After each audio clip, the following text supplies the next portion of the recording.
سڵاوتان لەبێت لە ستودی کراوی کوردستان 24 لەگەڵتم هەکار ئەمڕۆ ئۆفیسی دەستپێشخەدەیی پەیوەندەکانی هەرێمی کوردستان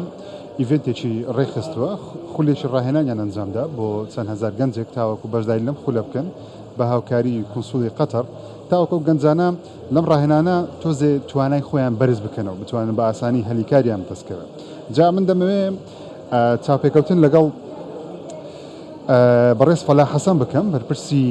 فەرمانگەی ڕێکخراوە ناحوکمیەکانی هەرێمی کوردستان هەم خۆشی لە دەرەوەی وڵات جێگری سەرۆکی لاوانی ئەوروپا بووە خۆی ئەزمونێکی باشی هەیە لە بواری لاوان و گەنجان دەمەوێت بزانین ئایا لە کوردستان گەنجان پێویستە چی بکەن وەرە حکومەت پێویستە چی بکە تاوەکو زۆرترین گەز بتوانێت کار بدۆزێتەوە. بەڕێز فەلاح زۆر بەخێربێ بۆ ستودیۆی کراوی کوردستان 24 سەرەتا دەمەوێت بۆ دەست پێ بکەم ئێستا ئێوە سەرۆکی فەرمانگەی ڕێکخراوە ناحوکمیەکانی هەرێمی کوردستان واتە کار ڕاستەخۆ و ناڕاستەخۆ کار لەگەڵ گەنجانی هەرێم دەکەن وایە ئەو ئەزمونێکی هەتبووە لە دەرەوەی وڵات پێت وایە گەنجانی کوردستان لە چ لایەنێک دەتوانن توانەکانی خۆیان بەرەو پێش ببن و بە ئاسانی کار بدۆزنەوە جا لە فەرمانگەکان بێ لە ڕێکخراوە حکومی و ناحوکمیەکان بێ یاخود لە کاری ئازاد بیان لە کۆمپانیاکان بێ بۆ چونت چێ بەگشتی لەسەر ئەم خودای گەورە و مێرەبان طبعا ئەمە چەند ڕۆژەکە دەست بەکاربوومێ لە فەرمانگە ڕێکخراوە ناحوکمیەکانی حکوومەتی هەرێمی کوردستان سپاسی حکوومەتی هەرێم دەکەم کە ئەو متمانەی پێکردین ئینشاءالله محاولەی تەواوی خۆمان دەکەین کە لە مەجالی ڕێکخراوەکان خزمەت بە ڕێکخراوەکانی هەرێمی کوردستان بکەین طبعا زۆربەی زۆری ڕێکخراوەکانی حکوومەتی هەرێمی کوردستان و ئەوانی لەناو حکوومەتی هەرێمی کوردستان و سنووری حکوومەتەکان یعنی دەتوانین بڵێن ئەوانی لە هەرێمی کوردستانن زائیدەن ئەوانی ڕێکخراوی عراقینە و ڕێکخراوی نێودەوڵەتیشن زۆربەی زۆریان گەنجن تااقەتەکانی کە ئیش دەکەن حتما گەنج داینەمۆی پێشخستنی هەموو وڵاتەکە دەگەڕێتەوە سەرەوەی کە حکوومەت یان وڵات چەند توانێتی خزمەتی گەنج بکە یان چەند دەرفەتی بە گەنجدایە تەماشا دەکەین لە ڕێگەی ئەو ڕێکخراوانەی کە ئێستا هەن دراسی خۆمان دەکەین هەوڵ دەدەین بتوانین بە شێوازێکی زۆر باش تاقی گەنجەکانی خۆمان بخەینە گەڕ بۆی زیاتر خزمەتی حکوومەتی خۆمان و ملەتی خۆمان بکەین کە دەڵێم حکوومەتی خۆمان یعنی نەک تەنها حکوومەت چونکە ئەگەر ملەت و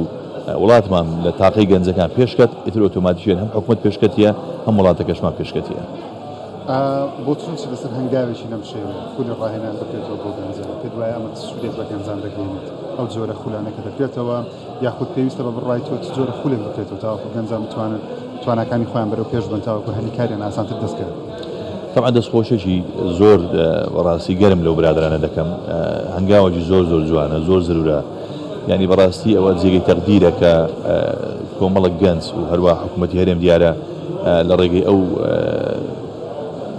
پرۆگرامی کە دانێنایە ئەو ناوی فەرمانگەی ناوی ئەوەیە ئۆفیسی دەستپێشخەری بەڵێ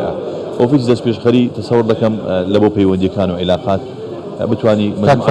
خولێکی کراوەتە ئێستا خولی ڕاهێنان لەلایەن ئۆفیسی دەستپێشخەریەکانی حکوومەتی هەرێمی کوردستان تا چەند گرینگە تاوەکو گەنجان بتوانن لەم جۆر ڕاهێنانانە ئەزمون وەربگرن توانەکانی خۆیان بەرز بکەنەوە بە پێی ئەوەی تۆ سەرۆکی لاوانی ئەوروپا بووی پێت وایە بەم شێوازە لە جیهان گەنج دەتوانێت توانەکانی خۆی بەرز بکاتەوە؟ حتما طبعا لە زۆربەی زۆری وڵاتانی دنیا بە دەورات بە ئەو نوع ڕاهێنانانە خەڵک پێش دەکەوی بە تایبەتی گەنج ئەگەر گەنج نییە دەورە نەکە و ڕاهێنان نەکە لەوەیە ئەو ممارەسەی پەیدا نەکە کە دێدەست بەکار دەبی لە شتێک لە ئایندا ئەو ئۆفیسە ئەو بەرنامەی کە داینایە بە تایبەتی لەگەر قەتەر فاوندیشنی جۆ بزانم ئێستا عەقدەشیان هەیە تەوقیع دەکەن ئەوش پێم بڵێ ئەوش پێم وایە شتێکی باش بیتن و بتوانین دەرفەتێکی باشتر لەو گەنجانی کوردستان دروست بکەن لەوەی زیاتر خۆیان دروست بکەن و بتوانن ئامادە بن لەو ئیشانەی کە لە ئایندا دێتە پێشیان ئەو جەچی ئیشەکە حکومیوی یان ئیشەکە لە کەمپانیای خۆمان و خۆمانیبی یان قیتاعی خاصی ئیشکردن بیتن. زۆر باشە لە فەرمانگەکەی ئێوە کە تایبەتە بە ڕێکخراوە ناحوکمیەکان پێت وایە ڕێکخراوە بیانیەکان دەتوانن هەلیکار لە بۆ گەنجانی کورد دروست بکەن؟ حتما ڕێکخراوەکانی بیانی طبعا ئەگەر کە دێنە ئێرە ئیش دەکەن دەستی کار بۆ گەنجی کورد فراهم دەکەن یعنی گەنجی کورد ئەگەر لە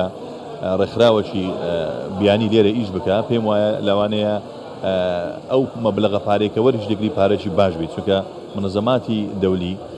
بودجەیان باشە کە دێن خزمەتی وڵاتێک دەکەن ئەو پارەیە کە دەهێنن بۆ خزمەت و تەتویری منتەقەکە ئەوانیش پێم وایە ئیسفادەی باش لە بۆ گەنجانی مایان دەبیتن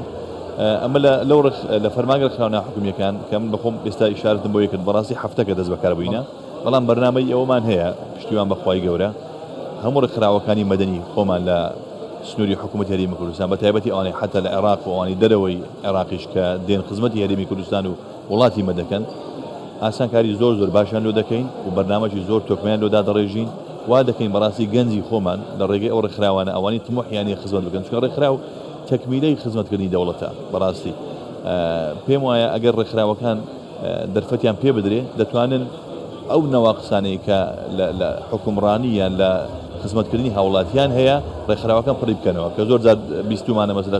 ڕێکخراوەکی خێرخوازیە یان ڕێکخراوەکی تەندروستیە یان ژینگە پارێزیە ئەوانە بەڕاستی دەبی هاریکاریان بکرێت دەبی دەعمیان بکرێت و دەبی پشتگیریان بکەین بەرنامەمە وایە ئینشاڵڵا تا بگرێ ئاسانکاریشان بۆ بکەین و ئەو ڕێکخراوانێک کە تۆمارکرێنە بە شێوازی زۆر باشتر خزمەتیان بکەین ئەو ئانەی بەنیازی تۆمار بکرێن ئەوانیش ئیتیمامی جدیان پێ بدەین و ئاسانکاریان بۆ بکەین طبعا ئەگەم ئەومان فراهم کرد پێم وایە ڕێکخراوەکان دەتوانن زیاتر خزمەتی ملەتی خۆمان بکەن زۆر باش دواشت باسی بکەم دەمێ باسی ئەوم لە بکەی کە توانای گەنج پێویستە کار لەسەر زۆرە توانایەکی خۆی بکە ئایا زمانە مەسایلی کۆمپیوتەر و ئینتەرنێتە ئەمڕۆ لەم ڕۆژگاری کوردستان لە ساڵی 2024 پێ وایە گەنجان پێویستە لە چ لایەنێک پەرە بە توانەکانی خۆیان بن تاوەکو بۆ منە هەلیکاریان دەستکەوێت چ لە ڕێکخراوێ بێ چ لە حکوومەت بێ چ لە کۆمپانیایەک بێ بۆ چوونی تۆ کامل لایەن زۆر گرینگە بەرەو پێشی بن بەڕاستی بمن دەستی کارەکەی لە هەمووی زەرورترە ینی ئەو شتە میهنی کە فێر دەبی ینی کابرا پێویستە ئەگەر میهنەک بی فێربی کارە باچی بی دارتاژ بی لە هەر مەجالێکی میهنی بی فێربی مەسلەی زمان و زمانکاری ئەوانە زۆربەی زۆری ئیشە ئۆفیسیەکانە خۆ وڵات تەنها بە ئیشی ئۆفیس بەڕێوە ناچی پێویستە بە زۆر بەدەستی کارە پێم وایە ئەگەر دەستەکانی کاری خۆیان بتوانن زیاتر خۆیان فێر بکەن لە مەجای دەستی کار دەتوانێت زیاتر خزمەت بکەن مەسلەی زمان و مەسلەی ئیشی ئۆفیسیش طبعا و بەمڕووی زەمن ئینسان دەبی ئۆتۆماتیکیان لەگەر تەتەوڕی دنیا بڕوە ئێستا زۆربەی زۆری وڵاتان مەسەلەن سیستەمی کۆمپیوتەر بەکاردێنین طبعا گەنجەکە تا بکرێت کۆمپیوتەر بزانی و بتانی بەکاری بینی استفادە لێ دەکات ئەگەر زمانیش بزانی طبعا دەتوانێت زیاتر ئیشی دەستکەوێت بەڵام ئەوەی لە هەمووی مهمتر ئەوەیە هەر کەسێک خۆی فێرە سکیڵێک بکات خۆی فێرە زۆرێک لە جۆرە پیشەیەکان بکە کە لە کاری ڕۆژانە خەڵک استفادە لێ دەکەیان وەکو کاسبیەکە وەکو کاری ڕۆژانی ژیان پارەی پێ پەیدا دەکرێت مەسەلە کابرایە کە ئەگەر مەسەلەن سەرتاژ بی شەرت نییە کابرا دەبی زمانی ئینگلیزی بزانێت احتیمالە 100 مشتری کوردی خۆمانی لۆ دێت تەنها یەک مشتری ئینگلیزی لێ بۆ دێ کەواتە شەرت نییە مەسەلەکە تەنها زمانی بەڵام من پێم وایە دەستی کار بزانی لەمی باشترە خۆی فێری دەستی کار بکە زۆر سپاس بۆ بەڕێز فەلاح حەسەن سەرۆکی فەرمانگەی ڕێکخراوە ناحوکمیەکانی هەرێمی کوردستان سپاس بەڵێ گوڵباخ لە بڵسەدەکان دیکەی هەواڵ دەگەڕێ وڵاتان ئەمڕۆ هەزاران گەنج لێرە ئامادەن ئەم گەنجانە هەمووی ڕاهێنانیان پێکراوە بتوانم بڵێم توانەکانی خۆیان بەرز کردوێتەوە هەمووی چاویان لەوەیە لە داهاتوێکی نزیک بتوانن هەلیکاریان دەستکەوێت لە ناو کوردستان بێت لە ڕێگەی ڕێکخراوەکان بێت لە ڕێگەی کۆمپانیاکان بێت یاخود لە ڕێگەی پیشەکان بێت بۆ هیوای ئەوەی داهاتوێکی باش چاوەڕوانی ئەم گەنجانە بکە دەگەڕێمە لایەوە